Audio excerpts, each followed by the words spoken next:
ہماری مسجد کا امام چور ہے۔ افریقہ کے ایک ملک میں ایک شخص حافظ قرآن و عالم شریعت کسی مسجد میں امام میں جماعت مقرر ہوا۔ لوگ اس عالم کا بہت احترام کرتے تھے اور ہر شخص چاہتا تھا کہ اس عالم کو اپنے گھر دعوت میں بلائے، خصوصاً رمضان المبارک میں۔ اسی سبب ایک مقتدی نے رمضان المبارک میں ان کو افطاری میں اپنے گھر بلایا۔ عالم نے دعوت قبول کی اور افطاری کے وقت اس مقتدی کے گھر پہنچے اور وہاں ان کا بہت شاندار استقبال کیا گیا۔ افطاری کے بعد عالم دین نے میزبان کے حق میں دعا کی اور واپس چلے گئے۔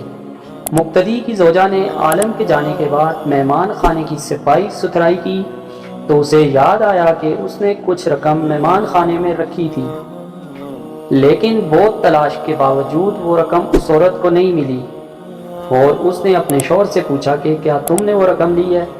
شوہر نے جواب دیا نہیں، اور پھر اس نے یہ بات شوہر کو بتا دی کہ مہمان کے علاوہ کوئی دوسرا فرد ہمارے گھر نہیں آیا اور ہمارا بچہ دوسرے کمرے میں تھا، اور جھولے میں رہنے والا اتنا چھوٹا سا بچہ چوری نہیں کر سکتا۔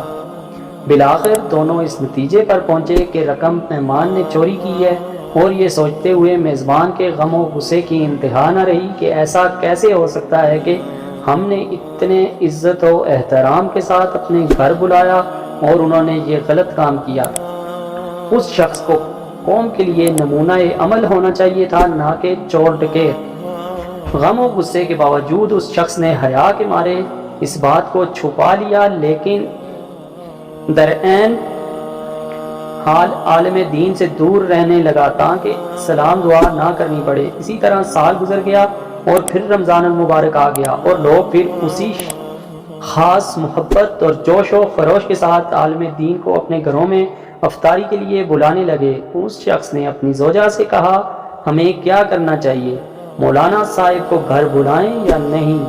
زوجہ نے کہا، بلانا چاہیے، کیونکہ ممکن ہے مجبوری کے عالم میں انہوں نے وہ رقم اٹھائی ہو، ہم انہیں معاف کر دیتے ہیں تاکہ اللہ بھی ہمارے گناہ معاف کر دے۔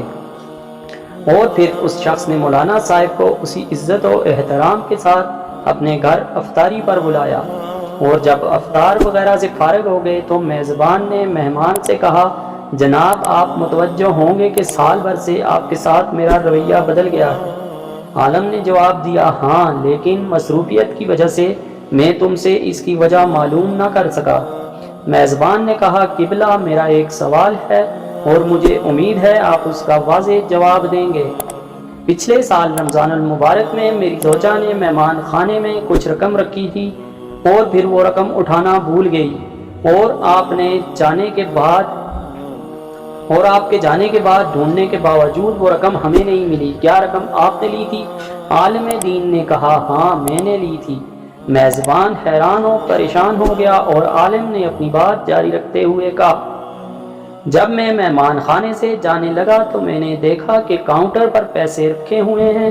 چونکہ تیز ہوا چل رہی تھی اور نوٹ ہوا سے ادھر ادھر اڑ رہے تھے، لہٰذا میں نے وہ نوٹ جمع کیے اور میں وہ رقم فرش کے نیچے یا کہیں اور نہیں رکھ سکا کہ ایسا نہ ہو تم وہ رقم نہ ڈھونڈ سکو اور پریشان ہو جاؤ۔ اس کے بعد عالم نے زور سے اپنا سر ہلایا اور اونچی آواز میں رونا شروع کر دیا، اور پھر میزبان کو مخاطب کر کے کہا، میں اس لیے نہیں رو رہا کہ تم نے مجھے چوری کا الزام لگایا، اگرچہ یہ بہت دردناک ہے، لیکن میں اس لیے کریا کر رہا ہوں کہ 365 دن گزر گئے اور تم میں سے کسی نے قرآن کا ایک صفحہ بھی نہیں پڑھا۔